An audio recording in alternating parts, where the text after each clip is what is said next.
এলো ড্রাগন চা। ড্রাগন চা হয়ে গেল। ড্রাগন চা বানান দেয় ড্রাগন চা।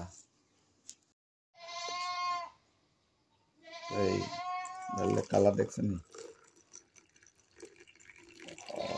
সেই কালার, সুন্দর কালার হয়েছে। আর এটা খাইলে বুড়া মানুষও জোয়ান হইব, জোয়ান মানুষ একদম তট্টা যাইব, বুড়িও জোয়ান হইব এই চাটা খাইলে। সুন্দর, এটা আরো সুন্দর হইব, উজ্জ্বল ফর্সা হইব, কালো মেয়ে ফর্সা হইব। চাটা সব সময় খাইবেন। এখন এটা নিয়ম হইল তো একটা ফুল দিতে হইব। ফুল দিলাম, একটা পাতা দিলাম। চিরসবুজ উজ্জ্বল যৌবন ধরে রাখার একমাত্র ঔষধ হইল ড্রাগন ফলের চা। মন চাইলে আপনি ঘরে বসেই বানাইয়ে খাইতে পারবেন, খুব শর্টকাট।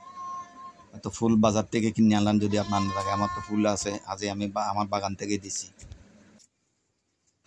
আমার ফর্মুলাটা কেমন হয়েছে জানাইবেন, একটু ভালো মন্দ লাইক শেয়ার কমেন্ট করবেন। আপনার কমেন্টের মাধ্যমে জানাইবেন আমার চাটা কেমন হইল। আর ঘরে বসে বানাইয়া নিবেন, ভালো লাগবে খাইতে। ড্রাগন চা।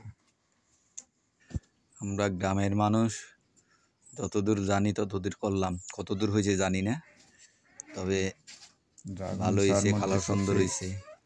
কালার আসে হলো এই ইয়েগুলোর থেকে, এই ড্রাগনের বিচির থেকে। এটা একটা অনেকেরই ভালো লাগবে।